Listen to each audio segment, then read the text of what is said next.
Non-profit organization Connected Development has collaborated with the government to improve healthcare and education services in grassroots communities.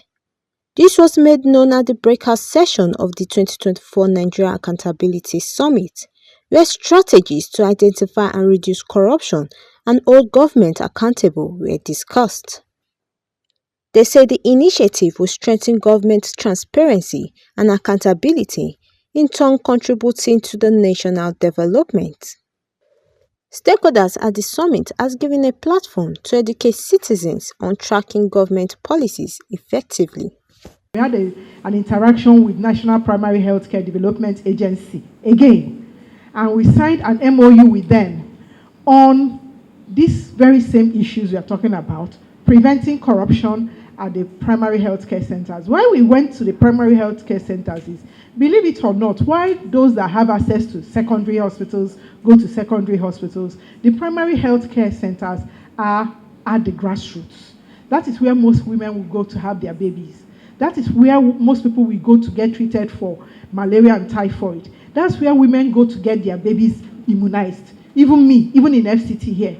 That's where we go to have immunizations done. We found that a lot of the projects at the grassroots are funded through this project, constituency and executive project tracking, and that is your follow the money. And so we were like, no, let's track, let's look into this. Unfortunately, we are limited in number. ICPC staff, what's our staff strength? And so we have to collaborate with civil society organizations. In the education sector, there are a lot of issues that we identified. People will be in school, right, from primary 1 to 6, but they cannot be able to read and write. And one of the things is we activated what is called Learn to Read. And we are in some particular states in the northeast and the northwest, particularly in Sokoto, Adamawa, and Bauchi, that have the highest number. What we are targeting is people in primary 1, 2, and 3, and we're being systematic and deliberate.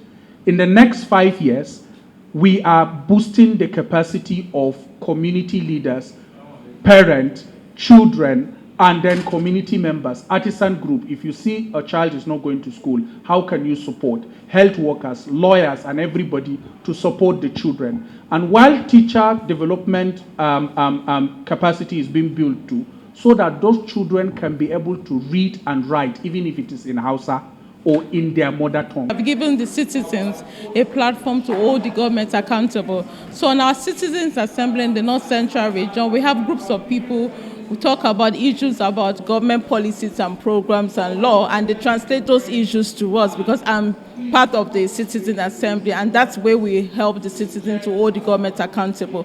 We also educate them in a way to track government policies and programs. So some of our volunteers go to the various communities to see the progress on projects of federal government and different levels of government and send their feedback to us on them. So that's the platform we have given citizens to be able to engage members of the government. With Follow the Money is to mobilize and decentralize information. Now, what are those information we're mobilizing and decentralizing?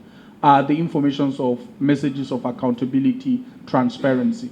People get bored over conversations like that, and that's why we created the I Follow the Money platform. It's more of like a social media platform where you can go see what we are doing. You can have that point of peer-to-peer learnings of conversation.